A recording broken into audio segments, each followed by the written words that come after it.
दिन ये आए, बार बार दिल ये गाए, बार बार दिन ये आए, बार बार दिल ये गाए। तू जिए हजारों साल ये मेरी है आरज़ू।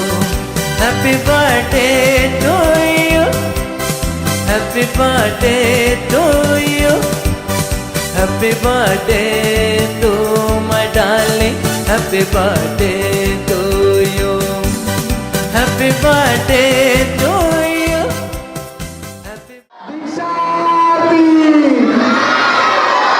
अमर रहो, अमर रहो। सबका राइट हैंड ऊपर। अमर रहो, अमर रहो। दीक्षा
वीरतानी हदने जे ओळंगता ए वीर मात पिताना चरणे वंदना अशक्य जेनी वीरतानी कल्पना ए वीर मात पिताना चरणे वंदना आँखમાં તો અશ્રુઓની ધાર છે તોય મક્કમ મનમાં હી નિર્ધાર છે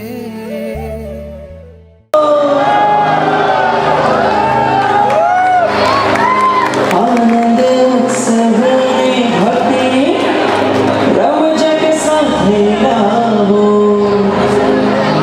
हम प्रभु प्रेमनी धारा लावो के ढोल नगाड़ा ने मंजीरा रघुनाथ द्वारे वगाड़ो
सोच ही नहीं सकते, कल्पना भी नहीं कर सकते ऐसा सुंदर जीवन,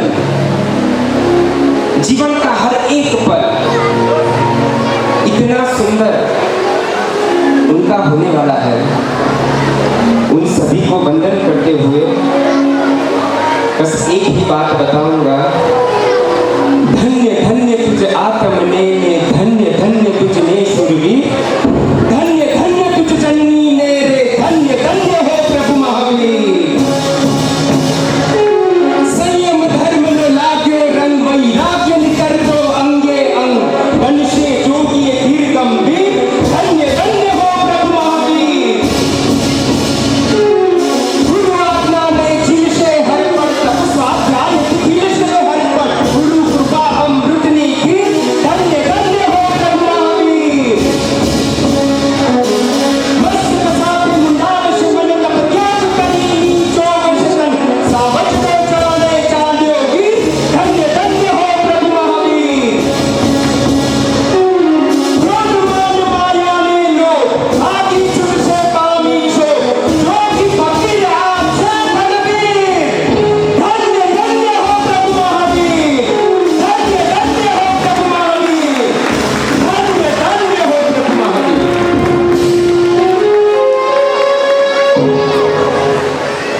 भगवान महावीर देव का ये शासन, इस उज्जवल परंपरा में कई कई गुरु भगवंतों ने, कई श्रावकों ने, कई श्राविकाओं ने अपना योगदान दिया, प्राणों का बलिदान दिया, तब ये शासन हम तक पहुंचा। आज मातृ पितृ वंदना के इस उपलक्ष्य में मैं सबसे पहले वंदन करना चाहूंगा जिन शासन की श्राविकाओं, माताओं। एक बहुत ही प्यारी बात कि हर एक माँ, हर एक श्राविका क्या मोल है जिन शासन में। आज वुमेन एम्पावरमेंट के नाम पर हम सब अपनी बिटिया को हाईली क्वालिफाइड का थप्पा देकर जॉब के लिए भेज रहे हैं। रसोई घर में ज्यादा इंटरेस्ट देने के लिए मना कर रहे हैं। आपको पता है आपकी वैल्यू क्या है? अगर आज शासन का अस्तित्व जो है उनमें नींव में अगर कोई है तो वो जिन शासन की माँ है, जिन शासन की श्राविका है। एक गांव, एक पूरा परिवार, सब कुछ लुट गया था, निकाचित कर्म का उदय हुआ, सब कुछ चला गया। पापा माँ अपने बच्चों के साथ गांव छोड़कर दूसरे गांव में जाते हैं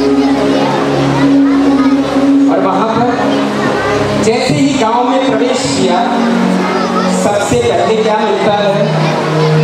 जिन मंदिर, भगवान मिल गए। क्या श्रद्धा क्या काम करती है? मातृ पितृ वंदना में ये बात आज सबसे पहले इसलिए ले रहा हूं क्योंकि इस माता पिता जो हम भगवान भगवती कहते हैं, उनका परिचय करवाने वाले अगर कोई है तो वो है गुरु माँ। और गुरु माँ क्या करते हैं? एक और संसार में माता पिता भगवान भगवती है ये समझाते हैं, और दूसरी ओर लक्ष्य यानी शिखर परमात्मा क्या है वो हमें समझाते हैं। देखिए शासन की मांग, शासन की श्राविका का मोल क्या है। आप सब ध्यान से सुनिए कि आप सब अनमोल है। पूरे शासन के दिल में अगर कोई सबसे पहले कोई है तो वो श्राविकाएं हैं। परिवार जिन मंदिर देखा, प्रवेश किया, आंख में से आंसू बहे और भगवान से प्रार्थना भक्ति गीत के रूप में चालू हुई। एक जिन शासन की माता श्राविका, उन्होंने देखा कि ये पूरा परिवार कोई मुश्किल नहीं। एक भक्ति गीत, दूसरा भक्ति गीत, सामना करते करते दिल की जो भी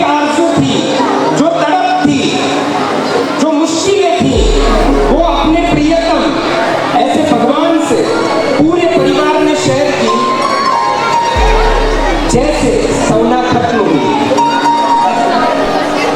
उस जिन शासन की माता ने उस पूरे परिवार को नम्र निवेदन किया, प्रार्थना करते हुए कि मेरे घर साधर्मिक भक्ति का, क्या बोला, मेरे घर साधर्मिक भक्ति का लाभ हो। देखिए, कोई रिलेशन में नहीं थे, कोई रिश्तेदार नहीं थे, कोई गांव के नहीं थे, खुद के समाज के भी नहीं थे, बस एक ही नाता था। कौन सा नाता? जैन भगवान का शासन हम सबको मिला है, बस यही एक नाता था। घर पर ले गए, प्यार से साधर्मिक भक्ति की नौकाशी करवाई और उसके बाद निवेदन करते हुए पूछा कि भाई कोई मुश्किल में हो क्या, और पूरी बात बताई। हाँ, कर्म का उदय है, सब कुछ चला गया। अगर आप कुछ काम करने के लिए जगह मिल जाए रहने के लिए तो छोटा छोटा बड़ा काम कर लूंगा। इस बहन ने, जिनका नाम था हसूमती बहन, इस जिन शासन की श्राविका ने अपनी एक खोली खाली थी, वो घर की चाबी दे दी। देखिए, कोई रिश्ता नहीं है। आज मातृ पितृ वंदना में सिर्फ हर बात की तरह बस कुछ अच्छे दृष्टांत सुने, आंखों में से आंसू बहाए और चले गए ना। आज कुछ आगे बढ़ना है। अपनी जो खोली खाली थी उसकी चाबी दे दी, रहना शुरू हुआ। एक छोटा सा घी का व्यापार शुरू किया, व्यापार आगे बढ़ता चला गया। ये जो परिवार था, उसका जो श्रावक था, उसका नाम था उदा। उस उदा ने कहा हसूमती बहन से कि बहन, हम जरूर रहेंगे यहाँ पर फ्री में नहीं। उसका कुछ ना कुछ किराया आपको लेना होगा। देखिए, कुछ जेब में है नहीं, पर खानदान ऐसी थी कि मुफ्त में कुछ भी नहीं चाहिए। रहना शुरू हुआ, किराया फिक्स हुआ, धीरे धीरे व्यापार बढ़ता चला गया। बहुत सुखी हुआ होगा। एक दिन वो हसूमती बहन के पास आकर विनती करता है, बहन, तेरी ये खोली, तेरा ये घर बहुत ही मेरे लिए लकी है। आज की जो भी मार्केट प्राइस चल रही है वो आप बोलिए, हम आपको उससे थोड़ा ज्यादा देकर ये जगह लेना पसंद करेंगे।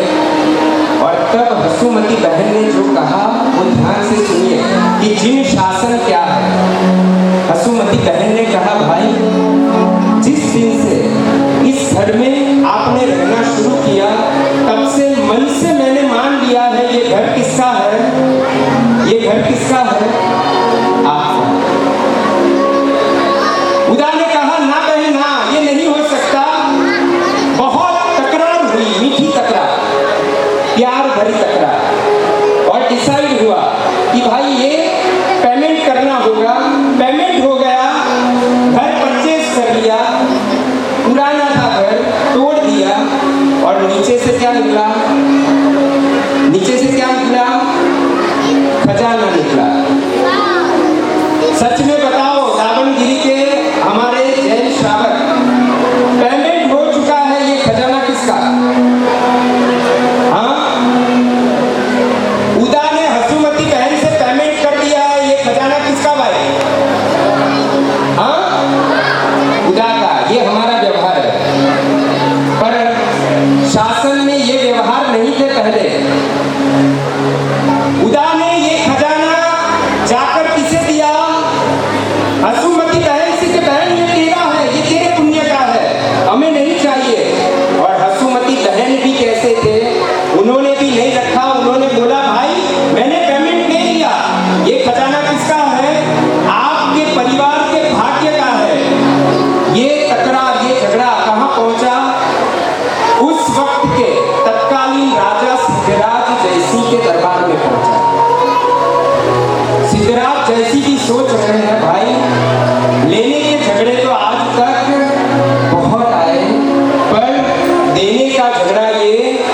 पहली बार।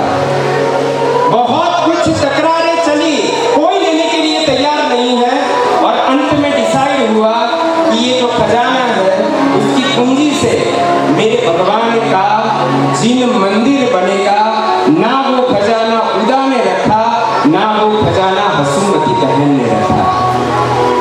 और ये देखकर सिद्धराज जैसी ने सोचा कि ऐसा इंसान मुझे कहाँ मिलेगा। उस उदा को मंत्री पद दिया, आगे जाकर वो महामंत्री बने। देखिए नींव में कौन है, ये पूरी घटना की नींव में कौन है? एक माँ, एक श्राविका, जिन शासन की जिनका नाम था हसूमती बहन। ये बात यहाँ खत्म नहीं होती। उदयन मंत्री बने, आगे जाकर उदयन महामंत्री बने, और एक और हमारे गुरुदेव आंखों में से आंसू बहा रहे हैं, जिनका नाम था देवचंद्र जी महाराज। भगवान से प्रार्थना कर रहे थे, भगवान तेरा ये शासन, उसकी जो हिलना हो रही है, मैं कुछ नहीं कर पा रहा हूँ, मेरा उतना पुण्य नहीं है कि तेरे शासन की मैं रक्षा कर पाऊं। भगवान तू कोई एक ऐसा आदमी मुझे दे जिसकी लकीरों में लिखा हो तेरे शासन की भक्ति और सेवा करना। प्रार्थना सच्ची थी। रात को स्वप्न में शासन देवी पधारे और बोला कि कल सुबह आप कहाँ जाओ, धंधुका जाओ, वहां माता पाहिनी देवी आपको मिलेगी, वो अपने बेटे को आपको बहरा देगी। गुरुदेव ने कुछ सोचा नहीं, स्वप्न में शासन देवी आए, श्रद्धा थी, निकल पड़े दूसरे दिन। और दूसरी ओर पाहिनी देवी माता कैसी होती है, उनका मन कितना स्वच्छ होता है, शासन के प्रति कितना समर्पित होता है। जिन शासन की माँ का मन, ये दिख रहा है ना यहाँ पर, ये एक माता जिन्होंने पूरे परिवार को संयम जीवन लेने की अनुमति दे दी। उस माता को प्रणाम करते हुए तालियों से उनका स्वागत करते हैं। यहाँ पाहिनी देवी को भी शासन देवी ने स्वप्न दिया कि एक गुरु भगवंत आएंगे, कोई जान पहचान नहीं है, कोई रिश्तेदार नहीं है, गुरु भगवंत आएंगे, बेटा दे देना। और पाहिनी देवी ने वैसे ही गुरु भगवंत पधारे और अपना बेटा चांगा उसे बहरा दिया। दूसरी ओर पापा नहीं थे, चाची देव उस वक्त कहीं काम से बाहर थे। जब वो आए, उन्होंने पूछा माँ से, पाहिनी देवी से पूछा कि बेटा कहाँ है। पाहिनी देवी ने कहा वो तो गुरु महाराज ले गए। क्या होगा भाई, ऐसे माँ बेटे को, महात्मा को बहरा दे तो क्या होगा? हाँ, कर सकती है माँ, कर सकती है ऐसा आपको पूछे बिना? यहाँ हुआ क्योंकि श्रद्धा थी, शासन के प्रति श्रद्धा थी। जो स्वप्न दिया था वो मन स्वच्छ था। चाची देव क्रोधित होते हुए जहां गुरुदेव थे वहां खंभाल पहुंचे, और उस वक्त अगेन उदयन महामंत्री, उन्होंने गुरुदेव को वचन दिया था, गुरुदेव चिंता मत कीजिए, कोई भी आएगा हम संभाल लेंगे। पर देखिए श्रावक कैसे होते हैं। आज इस अनुष्ठान में ये परमात्मा है, अनुष्ठान परमात्मा। आज इस अनुष्ठान परमात्मा से कुछ लेकर जाना है, संकल्प करके लेकर जाना है। चाची देव वहां पर आए, उदयन महामंत्री को पता चला, सैनिक चाची देव को उदयन महामंत्री की हवेली पर ले गए और वहां पर उनका बहुत ही प्यार से स्वागत किया।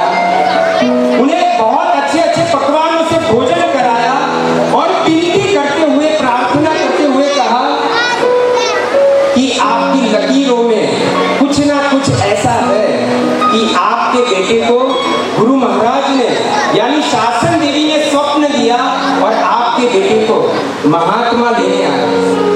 चाची देव मानने को तैयार नहीं है, वो जैन नहीं थे। बहुत प्रयास किया उदयन महामंत्री ने, कुछ रिजल्ट नहीं निकला। अंत में अंतिम दाव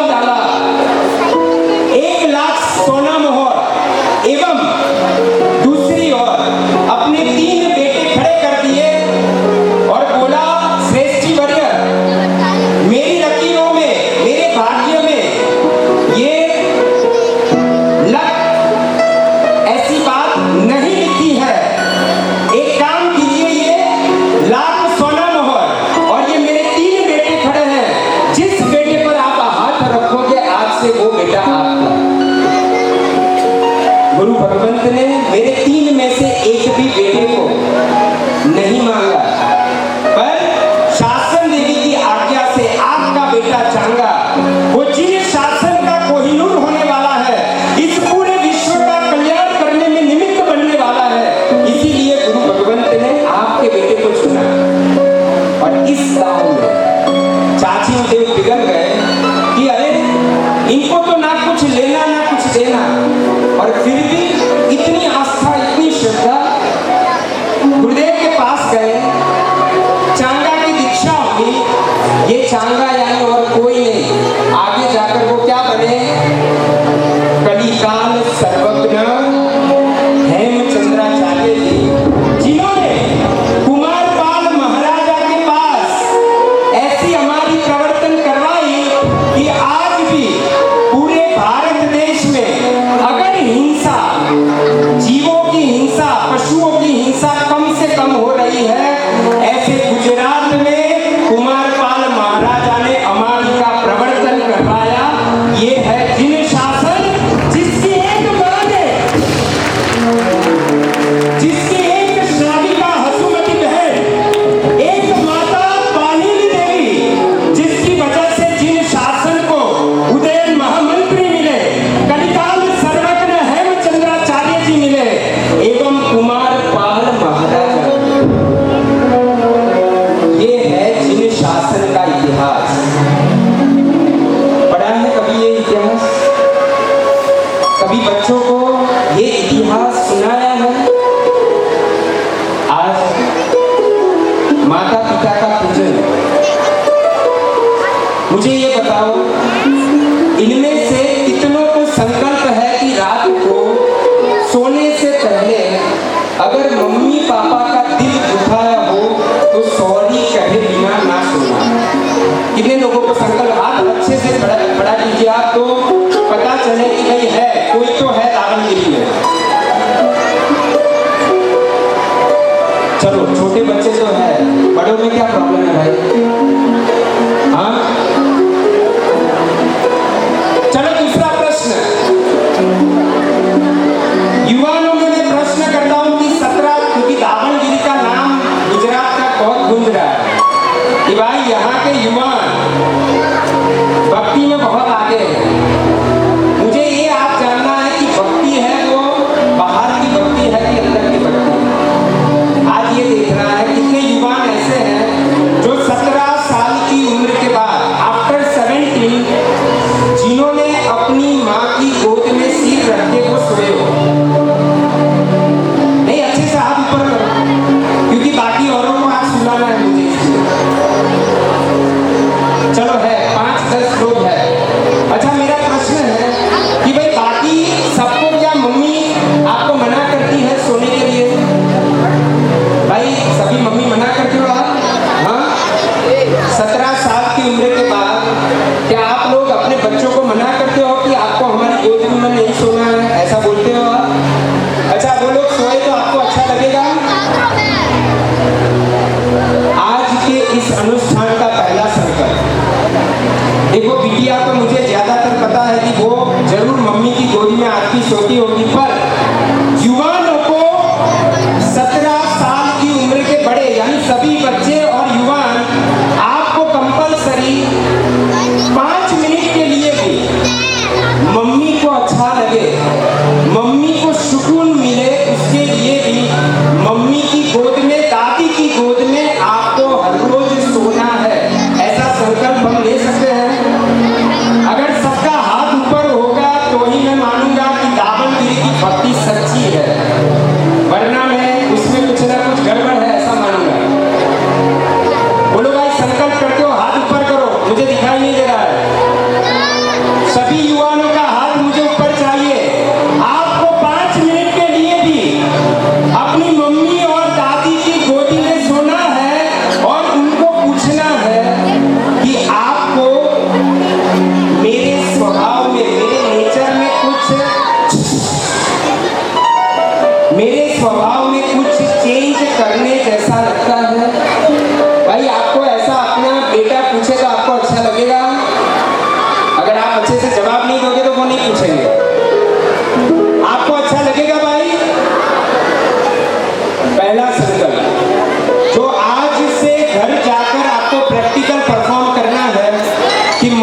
और दादी की गोद में आपको 5 मिनट के लिए हर रोज सोना है। माँ की गोद में जन्नत है ये कहती दुनिया सारी है। भोली सूरत वाली मेरी माँ बड़ी ही प्यारी है।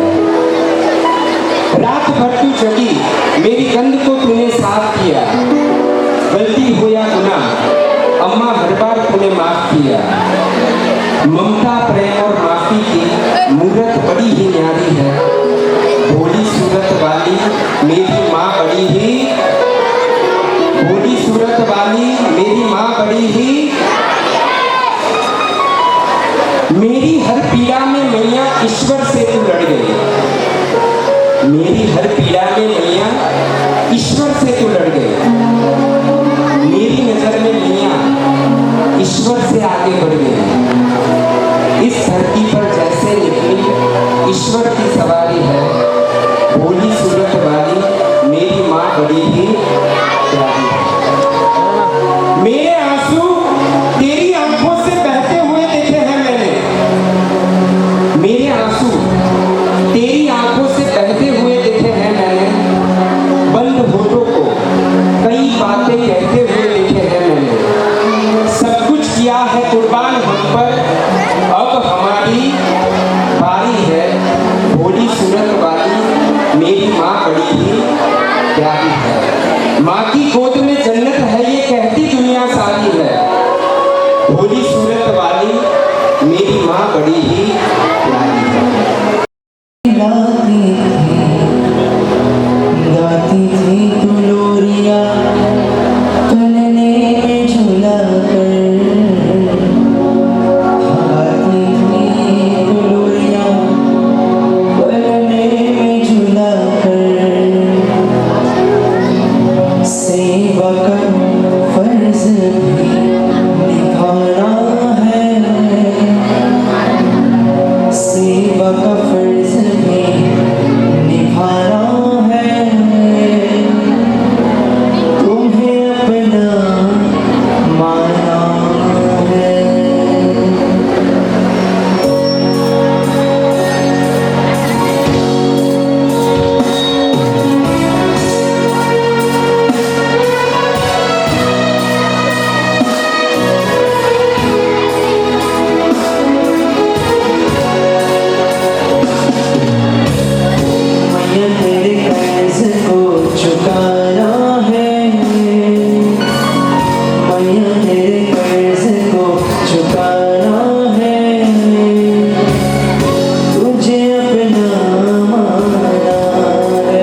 चार्टर्ड अकाउंटेंट बनना। देखो इस एग्जाम्पल में जितने भी युवान हैं, दावनगिरी के युवान, सच में मैं बताता हूँ पूरे भारत में आपकी ख्याति है, आपकी कीर्ति है। एक युवान बम्बई की सच्ची घटना, चार्टर्ड अकाउंटेंट हुआ, इंटरव्यू के लिए जा रहा है। भाई हम एग्जाम्स देने जाते हैं तो माँ क्या लेकर खड़ी रहती है, क्या खिलाती है हमें? हाँ, दही शक्कर, दही शक्कर खिलाती है या गुड़ खिलाती है। इस मम्मी ने भी इंटरव्यू देने जा रहा है अपने बेटे को दही शक्कर खिलाया। इंटरव्यू देने गया, सभी प्रश्नों के जवाब अच्छे से ठीक से दे दिए, एक प्रश्न का जवाब वो नहीं दे पाया, वो चुप हो गया। वो प्रश्न क्या था? What is the qualification of your parents?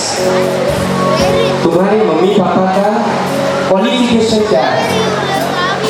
सच में बताओ, कोई हमें पूछे कि आपके मम्मी पापा का क्वालिफिकेशन क्या है तो हमें शर्म आती है कि नहीं आती है? हाँ, शर्म आती है ना? इसको भी शर्म आई, उसने जवाब नहीं दिया। इसलिए इंटरव्यूअर ने फेल कर दिया कि जिसे अपने मम्मी पापा का एजुकेशन बोलने में शर्म आती है उसे मैं ये जॉब नहीं दे सकता। फेल हो गया, घर पे आया। हर एक माँ का ये किस्सा है कि बेटा जब ऐसे कोई बड़े काम के लिए बाहर जाता है तो माँ रसोई करती है, चाहे जिन मंदिर में जाती है, उसका दिल और मन कहाँ पर होता है? कहाँ पर होता है? बेटे में होता है कि क्या हुआ होगा, ठीक से जवाब दिए होंगे, जॉब मिल गई होगी। माँ घर पर वेट कर रही थी, जैसे बेट के पाँव की आहट सुनाई दी, माँ ने तुरंत दरवाजा खोल दिया और प्रश्न पूछ लिया कि बेटा जॉब मिल गई? बेटा का दिमाग सातवें आसमान पर था। ऐसे कोई गुड़ शक्कर खिलाने से जॉब नहीं मिलती, ऐसे कोई दही शक्कर या गुड़ खिलाने से जॉब नहीं मिलती। अगर आप लोगों ने पढ़ाई की होती तो आज मुझे जॉब मिल गई होती। ये बात सही थी, बात सही थी उसकी, पर ईगो हर्ट हुआ था खुद का, खुद ने जवाब नहीं दिया, फेल हो गया। और हमारा हर बार शायद ऐसा होता है, सच में बताओ, छोटे थे, क्रिकेट मैच हार जाते थे, गुस्सा किस पर निकालते थे? हाँ, क्रिकेट मैच हार जाते थे या गोटियां खेलते हुए हार जाते थे, गुस्सा किस पर निकालते थे? मम्मी पर। एग्जाम्स में फर्स्ट की जगह सेकंड रैंक आया, उसका गुस्सा किस पर निकालते थे? माँ पर। यही हुआ यहाँ पर। उसका बॉयलर फटा कि ऐसे कोई दही शक्कर पिलाने से जॉब नहीं मिलती, पढ़ाई की होती तो अच्छा होता। इतना कहकर बेटा तो अंदर चला गया। छोटी बहन ये सब कुछ देख रही थी और बेटा इतना कहकर गया और माँ रो रही थी। रात को पापा आए, बेटी ने पापा को सब कुछ बताया कि क्या क्या हुआ। पापा ने रात को कुछ नहीं कहा। दूसरे दिन सुबह में पापा बेटे के रूम में गए, उसके सिर पर हाथ रखा और एक पुरानी नोटबुक उस बेटे के हाथ में रखी। बेटे ने नोटबुक देखी, पापा किसकी नोटबुक है? इसमें तो कुछ हैंडराइटिंग कितने फोकस है, बकवास है, कुछ भी मैं पढ़ नहीं पा रहा हूँ। और तब पापा ने कहा, बेटा ये तेरी ही फर्स्ट स्टैंडर्ड की बुक है। किसकी बुक है? तेरी ही फर्स्ट स्टैंडर्ड की बुक है। फर्स्ट स्टैंडर्ड में तेरी टीचर ने तुझे 0 मार्क्स दिए, 0। क्यों? क्यों? ब्रिलियंट था, पर तेरे हैंडराइटिंग इतने बकवास थे कि एक भी सब्जेक्ट में तुझे राइटिंग एग्जाम में 0 मार्क्स थे, 1 मार्क भी नहीं था। बेटा सुन रहा और पापा बोल के जा रहे हैं, उस वक्त तेरी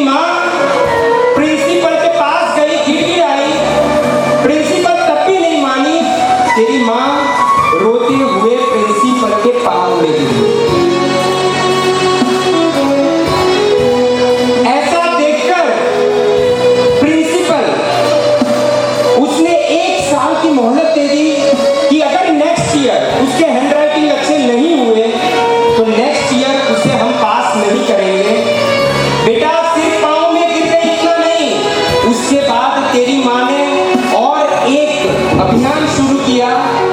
हर रोज मेरा टिफिन बनाना, घर का काम करना, तेरा और तेरी बहन का टिफिन बनाना, और साथ में 2-2, 3-3, 4-4 घंटे तेरे साथ बैठकर तेरा हाथ पकड़कर तेरे हैंडराइटिंग कुछ ठीक हुए, 1 साल 2 साल अच्छे हुए, तू बड़ा होता चला गया, अपने आप पढ़ाई करने लगा, हैंडराइटिंग तेरे अच्छे हुए, और आज जो तू सीए हुआ है वो किसकी बदौलत हुआ है? अगर तेरी माँ उस दिन गिड़गिड़ाई ना होती और तेरी माँ ने रात रात जगकर तेरा होमवर्क किया और तेरा हाथ पकड़कर तुझे लिखना सिखाया, अगर वो उसने ना किया होता तो मेरी औकात तो नहीं थी और मैं इतना तेरे लिए कर भी नहीं पाता। और उसी माँ को आज तूने बहुत बुलाया। मेरे को एहसास हुआ कि मुझसे कुछ बहुत बड़ी गलती हुई। बाहर गया, पूरी रात माँ सोई नहीं थी, आंखें रो रो कर बेटे ने अपना सिर रोते हुए माँ की गोदी में रखा और सिर्फ इतना बोला, आई एम सॉरी। और अभी आगे कुछ एक्सप्रेस करे, अपने आंसुओं को बहने दे रहा था, आगे कुछ एक्सप्रेस करे उससे पहले माँ ने उसे हक देते हुए कहा, बस अब तू रो मत, तू रोता है, मुझे अच्छा नहीं लगता, इट्स ओके, दूसरे इंटरव्यू की तैयारी में लग जा।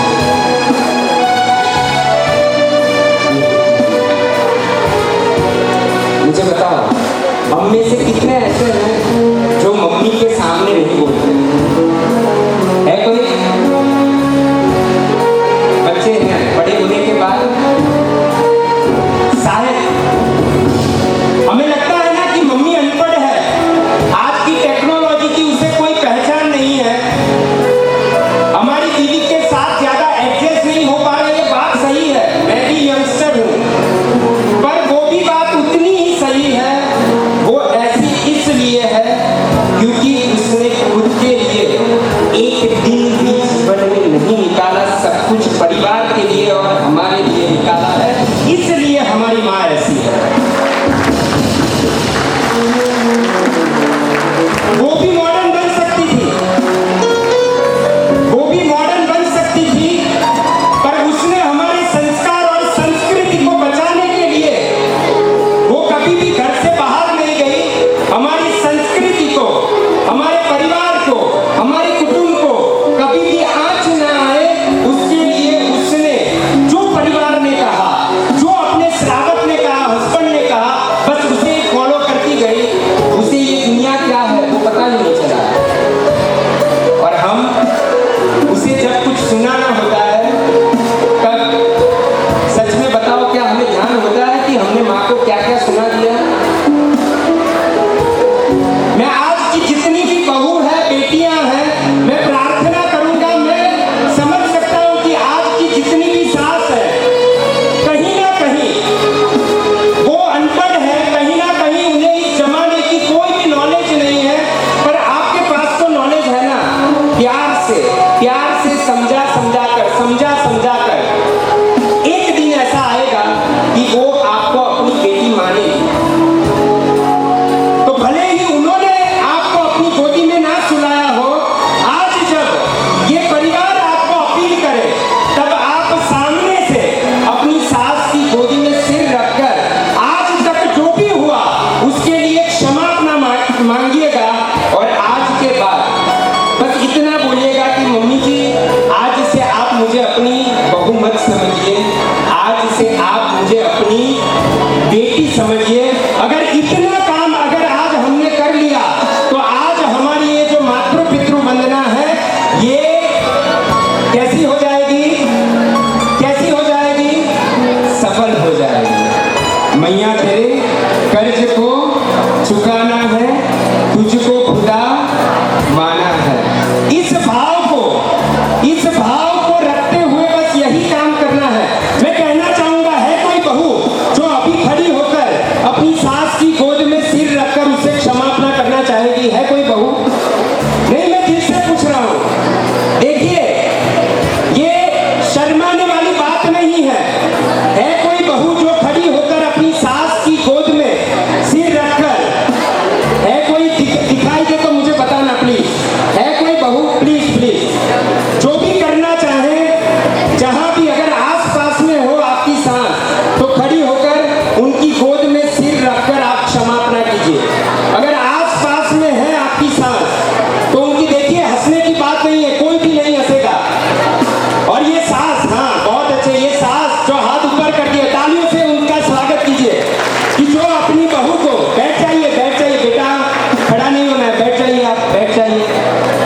खड़ा नहीं होना है, जाइए जाइए प्लीज।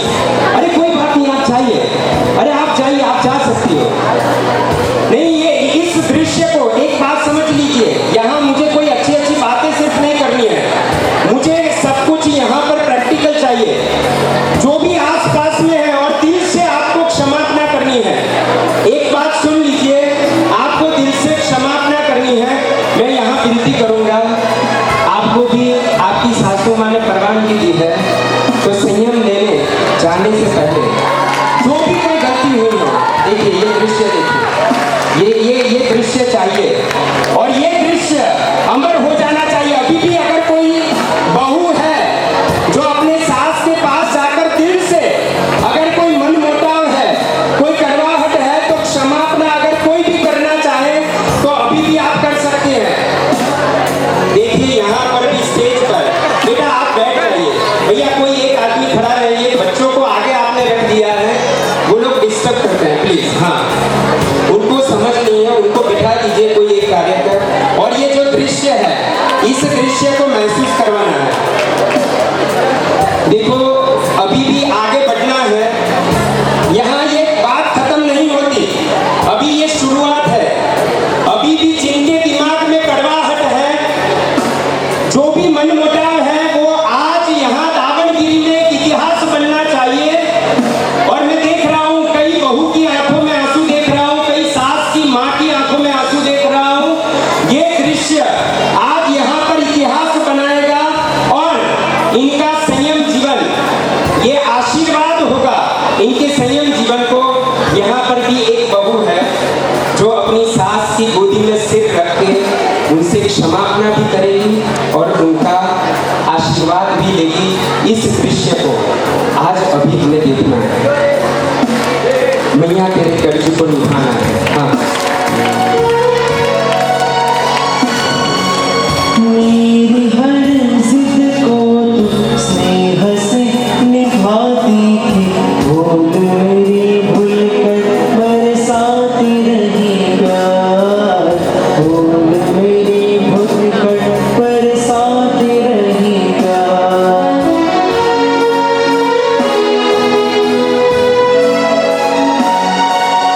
मेरी हर जिद को तू स्नेह से निभाती थी, भूल मेरी भूल कर बरसाती रही प्यार, भूल मेरी भूल कर बरसाती रही प्यार। शिश तेरे चरणों में झुकाना है, शिश तेरे चरणों में झुकाना है, तुझे अपना माना है, तुझे अपना माना है।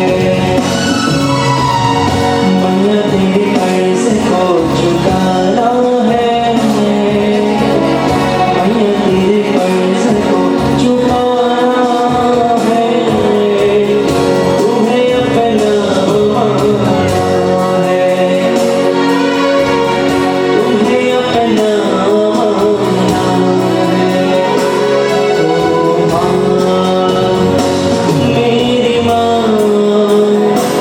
ओ माँ, मेरी माँ, ओ माँ, मेरी माँ, ओ मैया, मेरी माँ।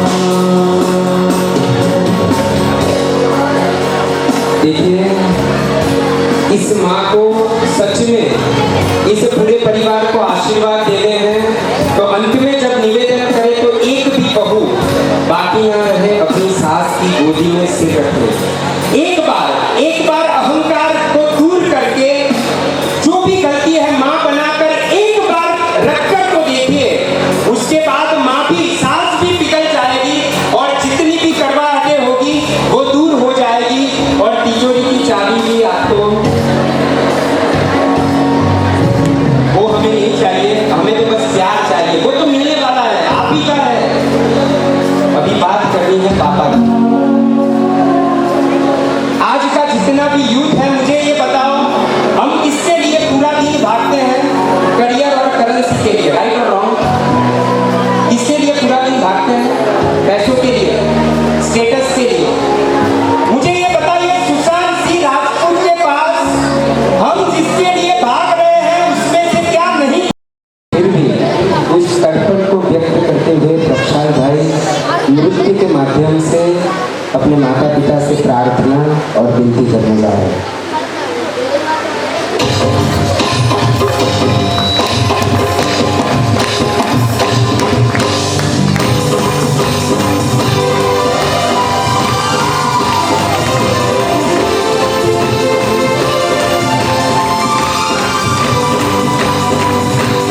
के पैर छूकर मुझे क्षमा मांगिए और उनसे आशीर्वाद मांगिए।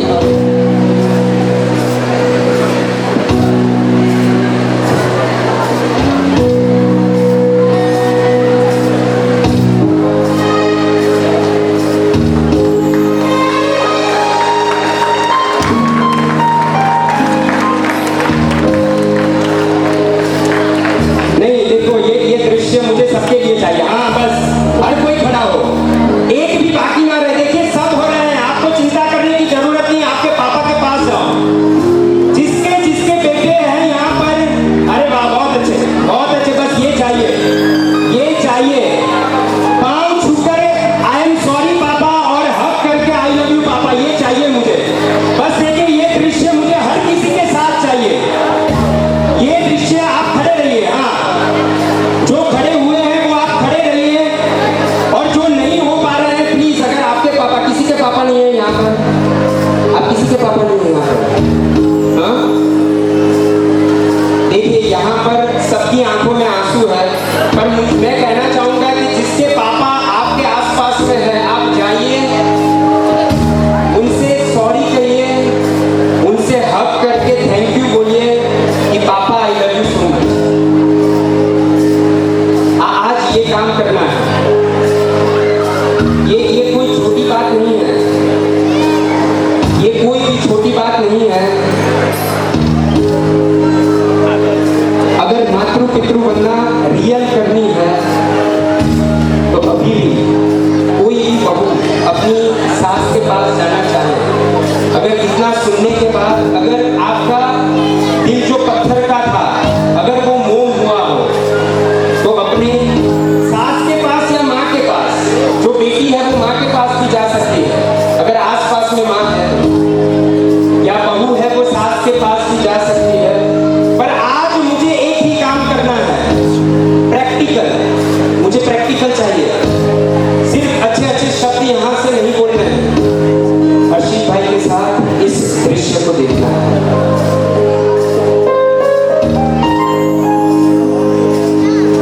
चंदा की चांदनी पापा, सूरज की रोशनी पापा,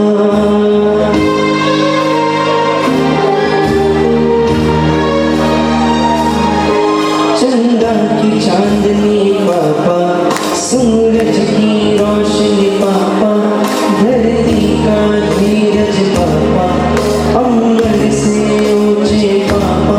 पापा तो मेरे भगवान है, पापा से मेरी पहचान है।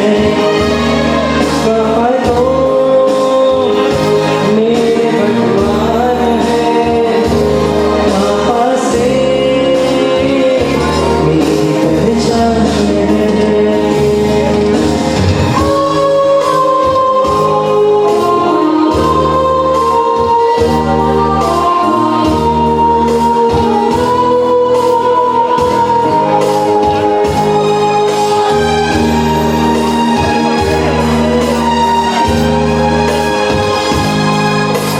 जब जब दुनिया में आऊं, मैं जन्म उन्हीं से पाऊं। मेरे जीवन का हर पल छाप में उनके बिताऊं।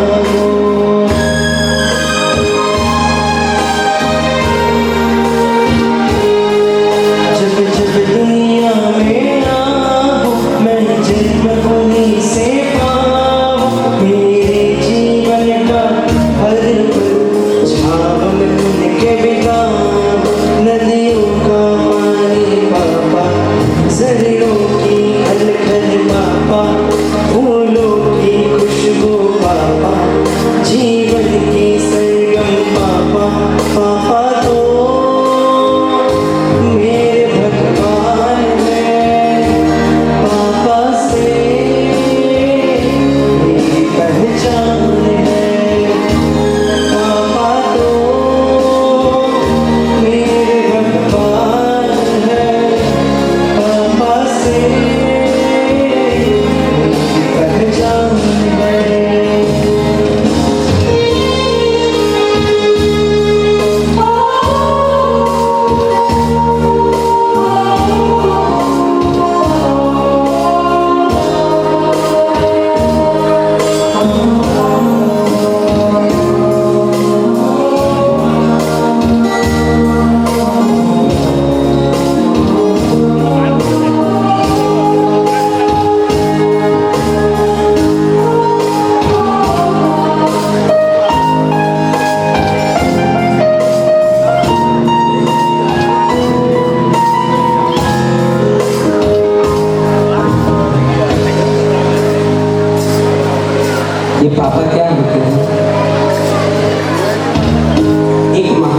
पापा की बात करता हूँ, जिसमें वापिस अगर कहीं भी अभी भी कुछ ईगो हमारा रह गया हो तो वो गिर जाएगा।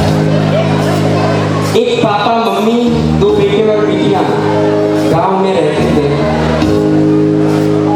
जो भी बुजुर्ग लोग बैठे हैं ना, आप मुझे बताइए, आज से 40 साल पहले रेडियो अगर हम लाते तो बड़े स्टेटस की बात होती थी, राइट? आज से 40 साल पहले गांव में अगर रेडियो लाए तो वो बहुत बड़ी बात होती थी। एक पापा ऐसा रेडियो लेकर आए, छोटा सा घर, ज्यादा पैसे नहीं थे, तो आसपास वाले दोस्तों ने पूछा कि भाई रेडियो क्यों लाए? तब उस पापा ने कहा, बड़े बेटे को जॉब के लिए अहमदाबाद भेजना है और रेडियो पर उसकी एडवर्टाइजमेंट आती है। तो वो एडवर्टाइजमेंट सुनकर उसकी एग्जाम देकर सच में बड़े बेटे को अहमदाबाद में जॉब मिली। पापा अपने बेटे को, this is a real example, एक गुरु महाराज के पापा की बात है ये। पापा अपने बेटे को अहमदाबाद के लिए एसटी स्टैंड लेकर जाते हैं और उस वक्त रास्ते में एक जूते की दुकान आई। तब बेटे ने कहा कि पापा मुझे शूज दिलाओ, अगर जॉब में नए शूज पहन के जाऊंगा तो इम्प्रेशन अच्छी लगे। पापा ने कोई जवाब नहीं दिया, वो आगे चलते गए। बेटे को बस में बिठाया, पर बेटे के मुंह पर वो नूर नहीं था। क्यों नूर नहीं था? क्योंकि जो चाहिए थे शूज वो पापा ने दिलाए नहीं। पापा से कभी वो सह नहीं पाए पापा।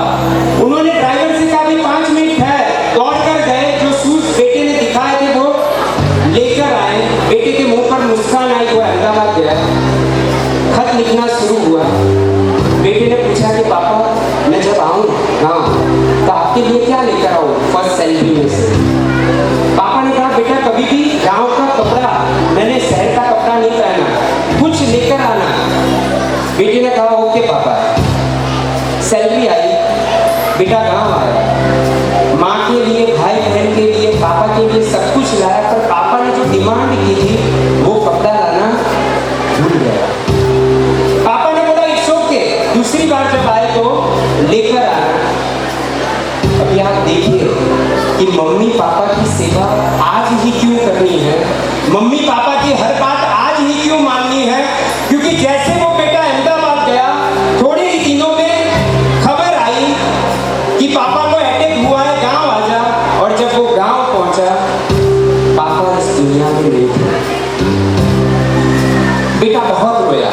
2 बातें थी, एक तो अच्छे दिन आए और वो अच्छे दिन देखने के लिए पापा मेरे साथ ना रहे, और दूसरी बात क्या, पापा ने जो कपड़ा मुझसे बोला था वो मैं भूल गया, और दूसरी बार ले जाने के लिए अब पापा इस दुनिया में नहीं रहे। बेटा बहुत रोया, बहुत रोया। 1 हफ्ते के बाद उसने मम्मी से कहा, मम्मी जो पापा रेडियो सुनते थे, जो रेडियो सुनकर मुझे जॉब मिली और बाद में वो गाने सुनते थे, वो रेडियो मुझे दे दे, वो दिल के पास रख।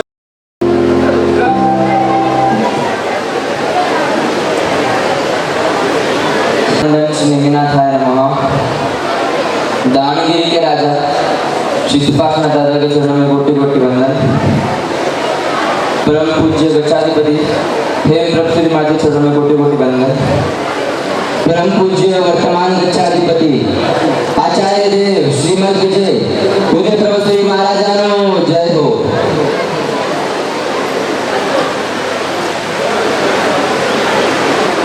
मैं आपको आज एक बात बताने जा रहा हूँ जो आप में से शायद बहुत कम लोग जानते हो। आप सबके ऊपर एक सबसे बड़ा लोन, एक सबसे बड़ा कर्ज है, वो आप सब जानते हो। कौन जानता है? अपना हाथ ऊपर, कोई जानता है? तो सुनिए, वो है आपका श्वास।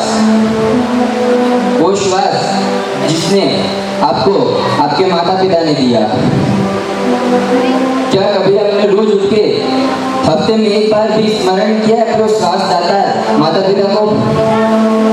कभी उनको रोज उठ के प्रणाम किया है, रात को उनकी सेवा भक्ति की है, उनसे विचार वितरण मांग के दिन के जो भी उनसे वाद विवाद हुए कुछ भी हो उनसे विचार वितरण मांगा है? नहीं मांगा। क्यों नहीं मांगा? उनसे शर्म आती है, ईगो हट हो जाता है। अगर वो ही नहीं होते तो आपका ईगो तो छोड़ो, आप खुद भी आपके नहीं होते। तो हुए कि नहीं आपके सच्चे स्वास्थ्य दाता, हुए कि नहीं आपके जीवन दाता? तो संकल्प कीजिए, आज से रोज सुबह उठ के एक बार उनके चरण स्पर्श करेंगे और रोज सोते समय उनको एक बार चरण स्पर्श करेंगे और जो भी दिन में हुआ हो उन सबके लिए भिक्षा में थोड़ा मांगेंगे। एक बार मैंने छोटा था ना, बहुत मस्ती करता था। ऐसा दाऊंगी कोई भी नहीं है जो मेरे को जब मैं छोटा था उससे मेरे को शरारत के नाम से ना जानता था। बहुत लोगों के हाथ से डांट भी सुनी और कभी कभार तो बहुत सुना भी है। तो एक बार मैं दुकान पर गया था, ऊपर से बंडल पैकिंग करने का था, ऊपर से कवर निकालने का था। तो दुकान का जो लेबर था वो बंडल निकालने के ऊपर गया, तो मैंने निश्चित की कि मेरे को ऊपर जाना है। पापा ने ना बोला कि बहुत ऊपर है, सीढ़ी फिसलने जैसी है, अभी भी नया नया वो पेंट मारे तो पैर फिसलेगा। धीरे धीरे करके गया, धीरे धीरे ऊपर तो पहुंच गया। ऊपर जाके वो कवर नीचे फेंक दिया मैंने।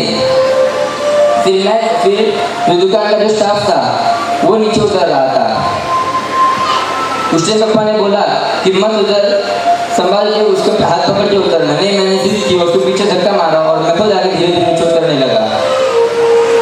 और धीरे धीरे मेरा उतरते उतरते मेरा पैर फिसल गया और मैं 6 फीट की ऊंचाई से उल्टा गिर गया।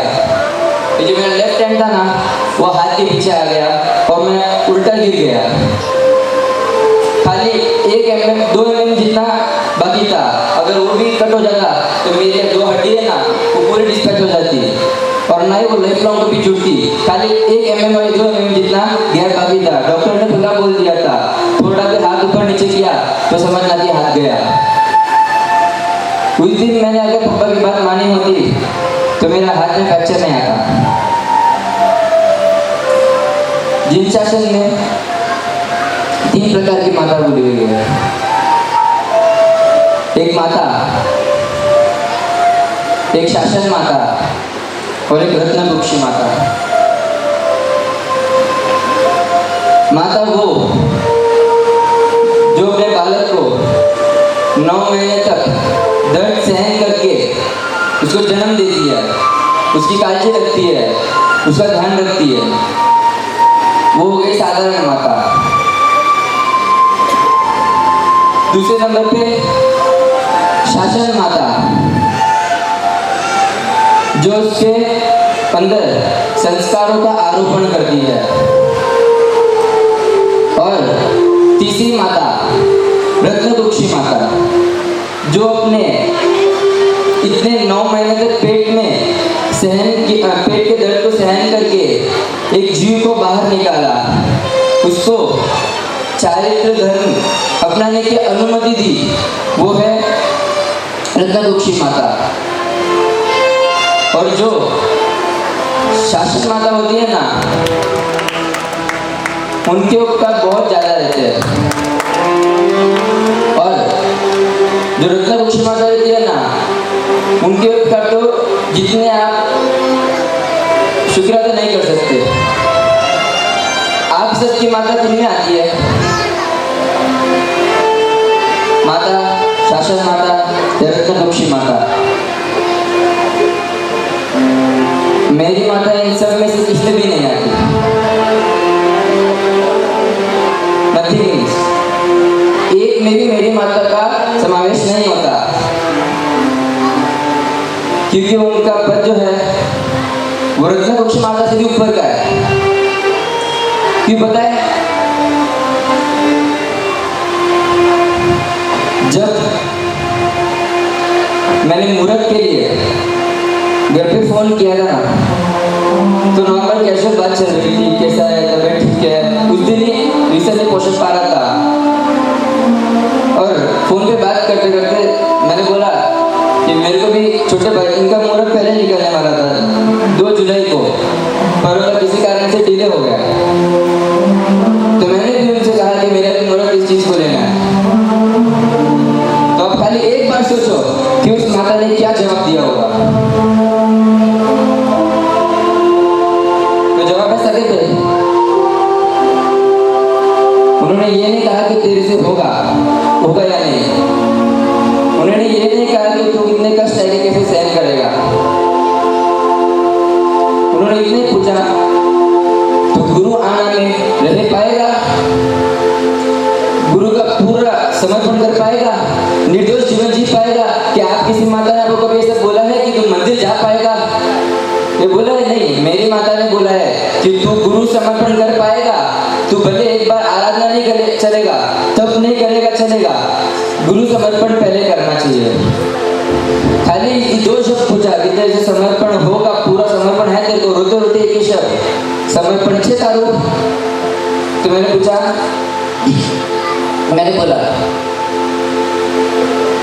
मेरी शक्ति तो नहीं है कि मैं इतना सब कुछ कर सकूं त्याग या बच, पर गुरुदेव के आशीर्वाद से सब कुछ हो जाएगा। शेर के जैसे निकलने की ताकत करता हूँ तो शेर के जैसे पालने की ताकत भी रखूंगा।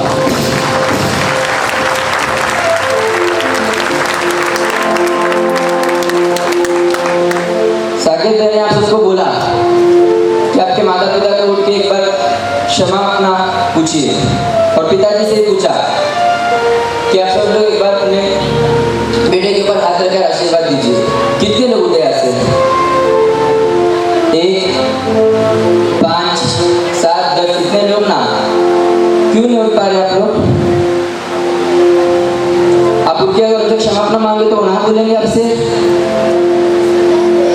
ना बोलेंगे। मेरे को तो नहीं लगता कोई पिता जैसा होगा जो अपने बेटे को गलती क्षमा कर देने में शर्म लगता होगा।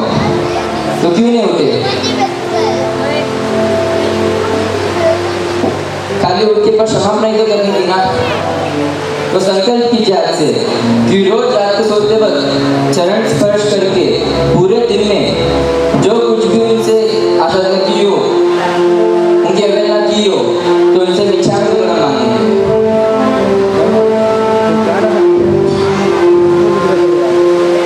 और यह भी प्रयत्न करना कि मेरी माता को, जो मेरी माता है उसको मैं जल्द से जल्द शासन माता के रूप में लाऊं, और जल्द से जल्द रत्न माता के भी रूप में लाओ। ऐसे मेरे को भी माता पिता ने मेरे को छूट दी है सही जीवन जीने की, तो मेरी माता तो है ही है। मेरी माता शासन माता ही बन गई, मेरी माता रत्नकुक्षी माता ही बन गई, और इतना यह कर रही है कि उनकी माता को भी उन्होंने रत्नकुक्षी माता बनाया है। आप किसी के अंदर ऐसा? तो सिर्फ मेरे माता पिता के अंदर है। एक बार मेरे को गाना तो नहीं आता है, न ही मेरे को गाने की लिरिक्स भी आती है, पर मेरे माता पिता के लिए मैं इतना एक पंक्ति जरूर गा सकता हूँ। आप सब अपने आप बंद कीजिए, और खराब कहो तो मैं ही उड़ाना मत, आप बंद कीजिए।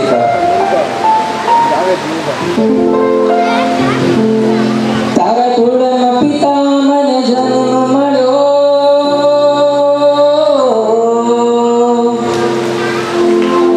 आमारू अभाग्य छे।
मुझे आशीष आप जो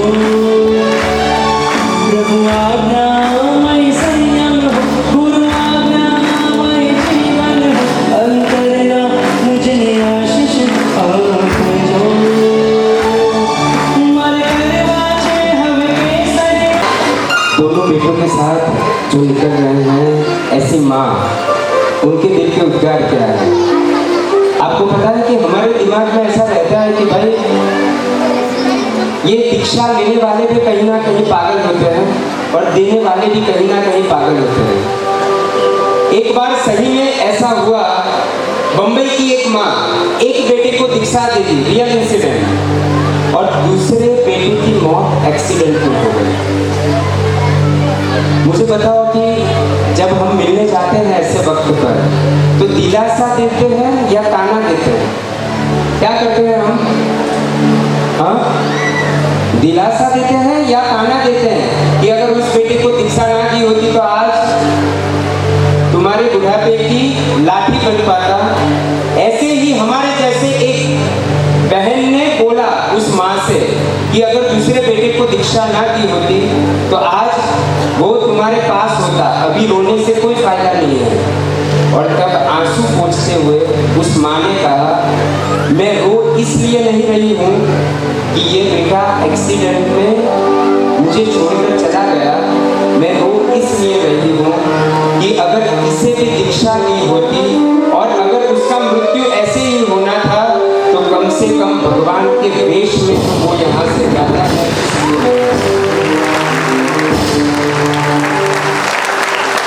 जिनके दिमाग में जैसी सोच होती है उन्हें वही दृश्य दिखाई देता है।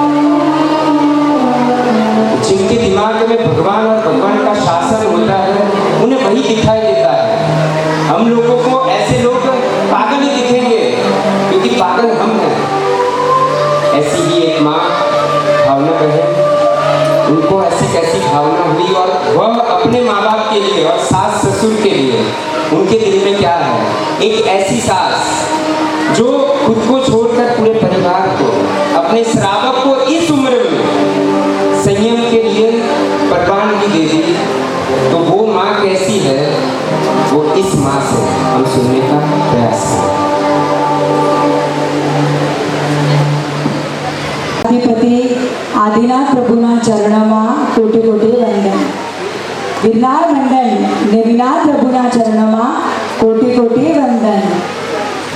परम पूज्य वर्तमान वृक्षाधिपति उदय प्रभु सुरेश महाराज चरणों कोटि कोटि वंदन। आज हम यहाँ पर मातृ पितृ वंदना के लिए उपस्थित हैं। हम आप सबको पूछते हैं, हम इस गांव की बेटी है या बहू है? क्या है? कुछ जवाब है आपके पास? कुछ तो बोलो। मैं ही बताती हूँ, जन्म से हम इस विश्व की बेटी है और कर्म से बहू है। और हम इस स्टेज पे जो पहुंचे हैं, इस मुकाम पर, इसमें सबसे बड़ा हाथ मेरी सास का है।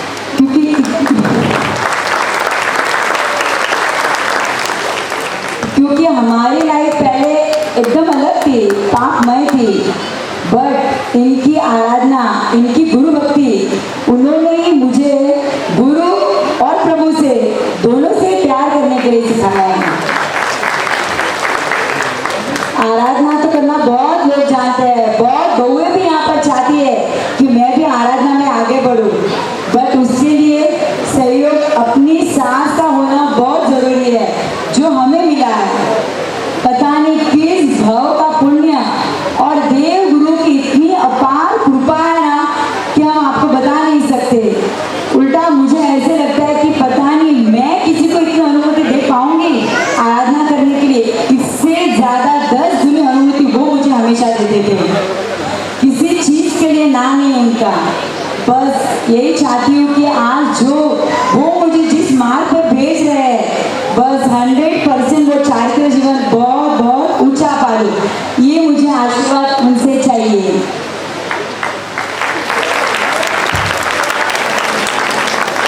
और मेरे मम्मी पापा, बहुत अपार राग है उनको हमसे।